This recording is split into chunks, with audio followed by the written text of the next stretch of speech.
Unfortunately, Meghan has never been authentic. She has to think about everything. She's not spontaneous. Everything she says is pre-planned and rehearsed. She's trying so hard to be perfect that she tenses up every time the camera is on her. The best cooks are funny. They mess up. They are human. She just wants to be perfect. It's so sad because she's trying so hard to stay in the limelight. She's constantly trying to reframe the narrative to fit her particular situation. You know, it makes more sense for her now to say she was a latchkey kid when her dad used to send a car to pick her up and take her to set so she could be around the other actors and the crew members. So which Meghan is it? And this comes down definitely to a fundamental problem with Meghan in the public eye. One that continues to haunt her is that she just has this real hard time sticking to one narrative about herself. Thomas Markle is sharing his thoughts once again. This time, what he is saying is making everyone stop and look. The new details about Meghan Markle and her most famous public choices are making people ask a lot of questions. People are starting to notice things that did not make sense until now. From the stress behind the scenes, to moments that did not go as she wanted, this story is moving in a direction no one saw coming. Why is all of this coming out right now? Thomas is being very open. His version of what happened adds a lot of new information to an already messy situation. One of the most brutal reviews thus far of With Love Meghan, the Duchess of Sussex's Netflix disaster. And guess whose words they were? Her own father, Thomas Markle, who has provided a scathing analysis, including revealing the multitude of lies in the Netflix series. I mean, Thomas Markle is completely right, isn't he, Brittany? However, it is still quite brutal. This is his daughter that he is critiquing. However, the thing that he is particularly annoyed about is the fact that Meghan has tried to paint her childhood as some sort of latchkey kid. As we see more of the story, it is clear that this might be much larger than anyone first thought. People are already reacting in a big way. Thomas Markle is not staying quiet at all. His newest comments are some of the most discussed topics right now. He says, very clearly, that Meghan has never been her true self. He believes she has to think about everything before she does it. He says she is not natural or relaxed. According to him, everything she says is practiced and planned ahead of time. He thinks this sets the mood for everything she does. He says her reactions do not feel real. He even admits that it makes him laugh, because he knows all her facial expressions. He claims he can tell when she is acting for the cameras. This is a big thing to say, since he has known her entire life. He also points out how much pressure she puts on herself when cameras are nearby. He says she tries so hard to look perfect that she becomes very stiff. This creates a very different picture than the smooth image people see on the internet. He then compares her to others, saying that the best people can laugh at their own mistakes and just be themselves.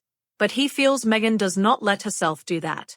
Instead, she is always trying to be perfect, which he thinks is sad, because it looks like she is just trying to stay famous. Meghan has constantly tried, I think, to reframe her childhood as some sort of great struggle, that she was in somehow like a bad area of Los Angeles and that she had everything was a bit challenging. And so she is totally trying to reframe everything in order to fit a specific agenda. And I'm always curious, how many versions of her childhood did she tell Prince Harry at this point? Because I've always been under the conclusion, you could say, or the assumption that the reason Meghan Markle did not want Prince Harry to meet her father is that he would not go along with her narrative about her childhood struggles. Because, I mean, she went to private school. She had, I think, a fantastic childhood in many ways and was well taken care of.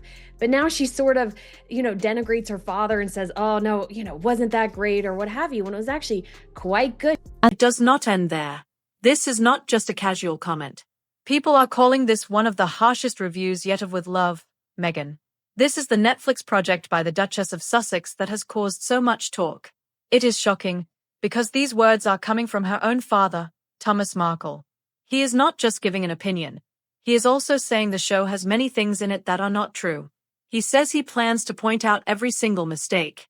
During a talk with Brittany, who is the editor of the Royal News Network, the conversation was very intense. People are asking if Thomas Markle is right. At the same time, you cannot ignore how personal this feels. This is his daughter he is talking about.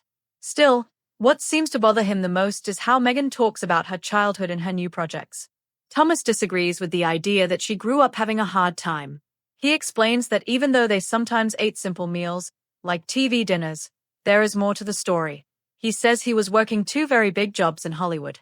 Even though he was busy, he made sure they had a very nice and comfortable life. He says eating out was a normal thing they did often. Her father said, he can tell when she's lying or trying to make things perfect. Thomas Markle says, we lived in a great area. This is in an interview, by the way, with the Bell on Sunday, Brittany. We lived in a great area, which was packed with restaurants. We ate out all the time. At weekends when I wasn't working, I'd take her to a dance class and then invite her and all her friends out for a meal. And he was particularly withering about Meghan's love of vast fruit platters, saying, I don't think most people these days can afford to go out and spend $90 on fruit. According to Thomas, they went out to eat at least 3 times every week. That does not sound like a family that was struggling. He also shared a detail that really stands out.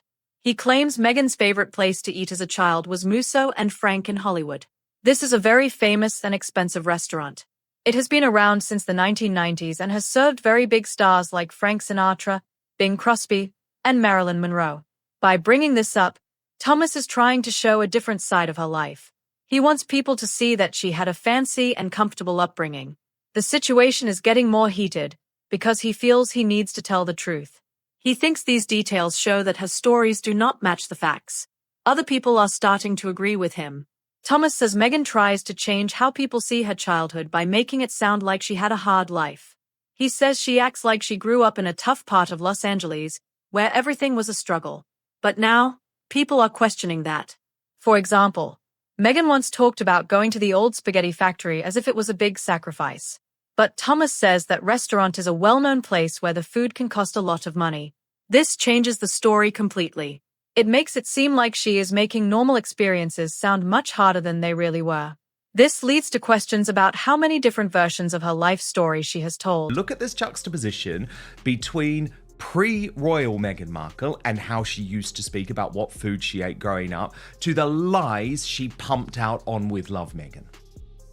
I really enjoyed eating your food. This dish reminded me of the kind of food that I grew up eating in California, like that real sort of farm-to-table, fresh, really. I was a latchkey kid, so I grew up with a lot of fast food and also a lot of TV tray dinner. So which Meghan are we meant to believe? Thomas wonders what Prince Harry has been told in private. He wants to know if the story Harry knows is the same one being told to the public. This leads to a theory about why Thomas Markle and Prince Harry never met. Some think Thomas might not have agreed with the stories Meghan was telling, especially if they did not match his memory. From his view, Meghan had private schools, a stable home, and a lot of support. This is a very different picture than a life of hardship. It sounds more like a middle-class life with many good chances. This is where the tension is growing. It is about 2 totally different versions of the past. Thomas says Meghan now acts like he was not a big part of her life, even though they were very comfortable back then. This is causing a big debate. Then, the focus moves to Prince Harry. New photos show him at a benefit for first responders at the Granada Theatre in Santa Barbara. People noticed he was there alone. While Harry is at these events, it seems Meghan is doing something else. People feel her focus has changed. Lord Ivor Mountbatten has smacked down the disaster Duchess Meghan Markle for suggesting her last name is Sussex. Markle truly is the lowest of the low. Her lies are legion. And this was actually in an interview with Town and Country. And he could not be clearer, even though there has been a lot of consternation about exactly who's right on this name debacle. Part of the big reason for this is that she hates the fact that Meghan Markle sort of stands for failure, and she's trying to amend that by going, well, I'm Meghan Sussex now, hoping to change the algorithms, but I don't really think that's going to happen. The talk suggests that she only cares about serious topics when it helps her get attention. Instead of focusing on those causes, she shared a video about a sweet pea sundae moment. It is a very soft and polished look at her life. The difference between that video and the serious things people are talking about is easy to see. The timing is also strange, because her show is out and people are being very critical of it. This adds another layer to the problem. It is not just about what she said in the past, but what she is doing now. The gap between her public life and her private videos is getting bigger. People are watching to see how it all fits together. The criticism is getting worse. Some people think that while serious things are happening, she is too focused on her garden and her Netflix show. This is making people wonder what her goals really are. One reaction to her recent video said it was very boring and lacked energy. People say it feels too controlled to be real. It feels like every move is planned, and that is why people are losing interest. This brings us back to what Thomas Markle said. People can now see that everything looks rehearsed. It feels disconnected from real life. If she is calmly working in her garden, where is the noise and mess of a normal home? Meghan Markle is still a wildly untalented actress, a wildly untalented creator, and if we can even see by as ever, wildly untalented when it comes to having a lifestyle brand, a company, actually conveying why the heck you should be into her as a hostess. Can you imagine being kicked out of a party when you're already not very much liked, and when Harry had to move heaven and earth to secure that invitation? The lack of any mess makes people doubt if the video is real. It also makes people wonder who is really doing the work behind the scenes. While Prince Harry is at a public event, people wonder who is taking care of the house. This adds to the talk about whether she is being honest. The criticism is now moving to her entire brand. Some say the show and the brand are not exciting.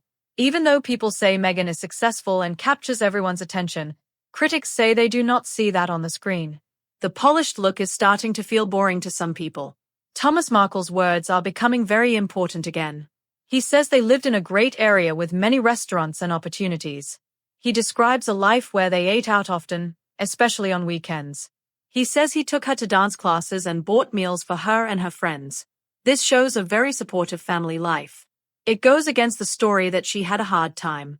He also criticizes her current choices.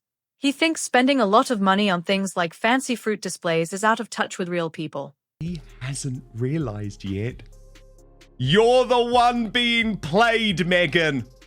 You think this is a big victory, and that somehow all of the stories, which are factual, which is that Netflix has dumped your ass. Things are not going well for the Montecito duo of Prince Harry and Meghan Markle. The issue is Harry and Meghan have this, and especially Meghan, has this desperate need to attempt to prove her naysayers wrong, to prove that she's successful, to prove that this Hollywood experiment, it worked. Everything's going well for them behind the scenes. That point is important because most people are careful with their money. He also mentioned edible flowers. He thinks it is not realistic to put them in meals, especially for kids. He says most families do not have those, and kids probably would not like them anyway. He says putting flowers in a child's lunch would just make them feel out of place at school. This small detail shows the gap between her life and normal life. All of these points together are creating a big conversation about what is real. Now, even her cooking is being judged. People are talking about a video where she made pasta. She put raw noodles into a pot with vegetables and water, and then covered it. Thomas Markle had a strong reaction to this. He said making spaghetti is very simple, and you should boil the water first. This might seem small, but it turned into a bigger talk about whether she is being real. People online are now finding her old videos from years ago. They are comparing what she said then to what she says now. The differences are hard to ignore. In one old clip, she says she loved fresh food while growing up in California. But in another, she says she was a kid who stayed home alone and ate fast food and TV dinners. Both videos are real, but they tell two different stories. Meghan legit thought that marrying Harry, returning to Hollywood, would result in the success that always eluded her as an actress. Well, a royal title may get you more attention, and it is the thing that got you those initial deals, but it didn't make up for the lack of talent you had in the first place. This contrast is what people are debating. They want to know which version is true. When stories do not match, people start to look much closer. People seem to like the version of the story she told when she was an actress more than the one she tells now. Thomas says this keeps happening. The story of her past seems to change depending on who she is talking to. Whether it is her childhood or her lifestyle, the details are not consistent. For example, he says he used to send a car to pick her up and take her to movie sets. That is a very special kind of childhood. It is connected to Hollywood and has many perks. When you compare that to the story of a struggling kid, the gap is huge. How many versions of the same story can there be? This makes it hard for people to trust what she says. These mistakes are starting to pile up. Instead of making her look good, they are making her brand look weak. Some also say she talks a lot about her mother, but ignores the big role her father played. All of this is about whether she is being honest on a public stage. As more old clips appear, people are comparing every detail. They are asking more questions with every new discovery. Critics say Thomas Markle was the one who did most of the daily parenting while her mother worked. She wants to uplift her mom, but it's like, but what about her dad? He was the one really raising her in many ways, and she just shucks him out the door.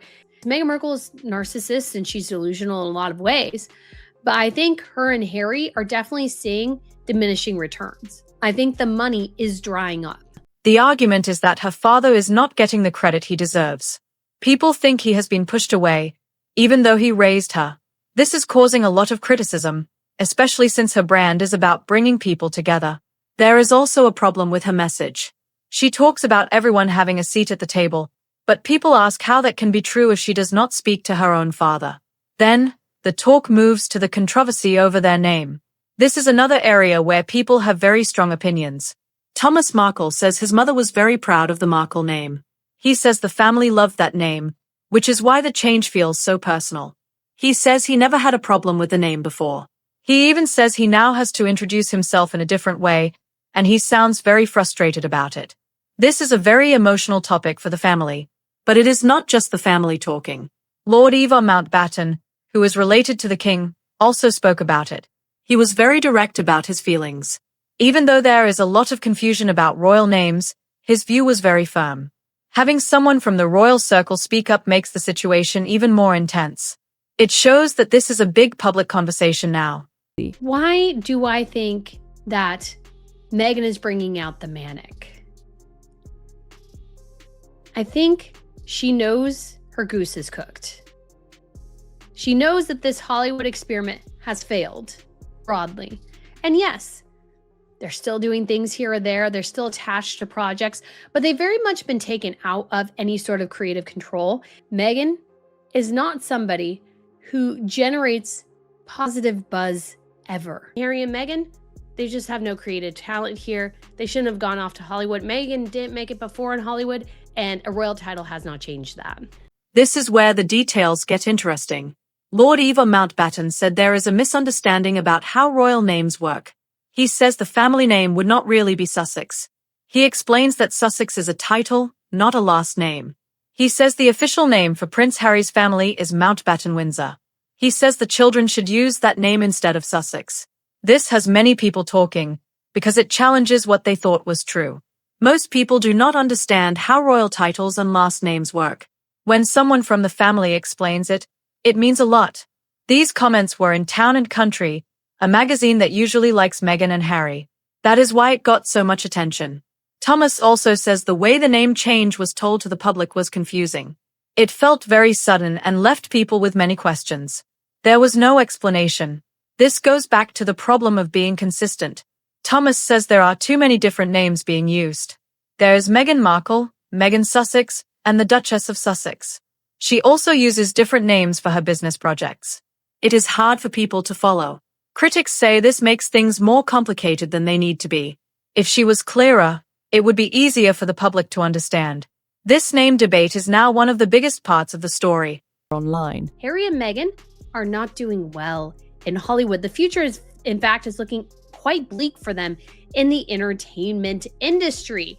And I think we can see that Meghan feels it. Meghan feels the pressure, Meghan feels the failure, and Meghan feels so many things. And her solution is to grin as hard as humanly possible to try and sell us a fairy tale that is utterly dead. But even that theory gets... Now, people are questioning why these changes are happening. Some think changing the name is an attempt to change how people think of her. They believe the name Meghan Markle has certain feelings attached to it, and she wants a fresh start online. But others say changing a name does not change what people already know.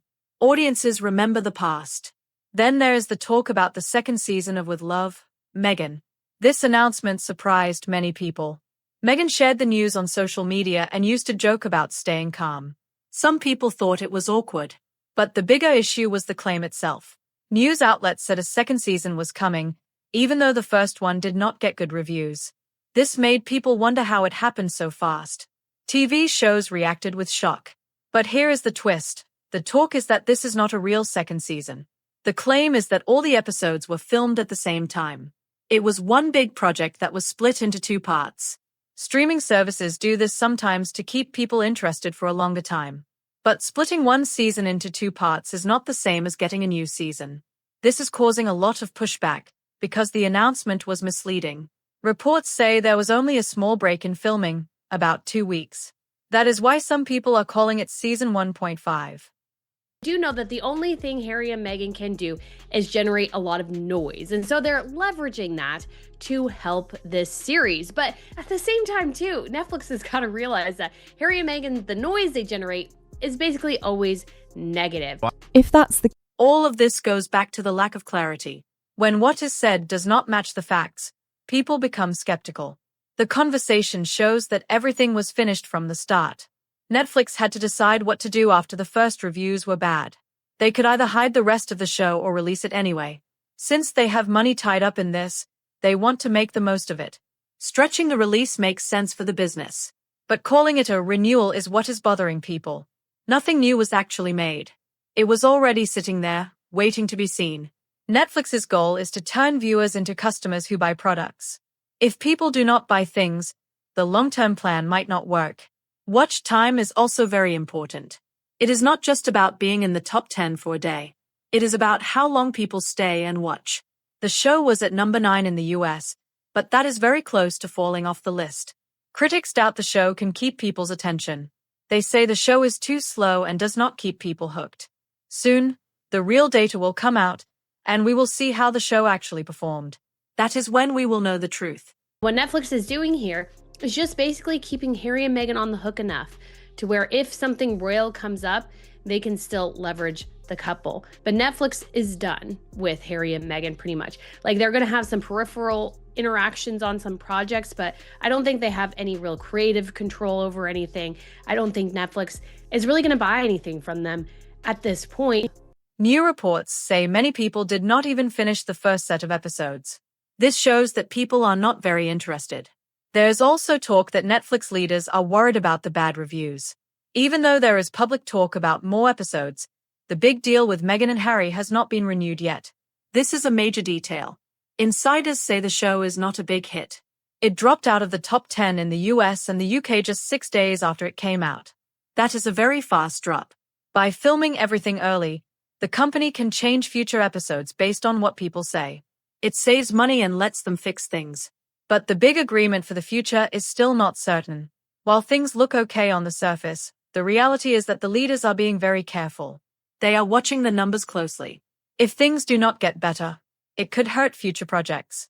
Now, even media groups that usually like Meghan are starting to ask tough questions. Rolling Stone magazine wrote a review that was very honest. It said there is a conflict in her brand, because she says she does not need to be perfect, but she acts like she is chasing perfection. This sends a mixed message. Another review from San Francisco was very harsh and said the show was hard to watch. People are only watching because they heard how bad the reviews were. This initial curiosity does not last forever. If people only watch because they are curious, they will not stay. This is a big warning sign for the business. The pressure is growing. Every reaction and every detail is being watched. This story is not over. The gap between what we are told and what is being found is getting wider. This situation is hard to ignore. What do you think? Do you believe these claims, or do you think it is being made into a bigger deal than it is? Let us know your thoughts in the comments. If you liked this, please like the video and subscribe so you do not miss what happens next.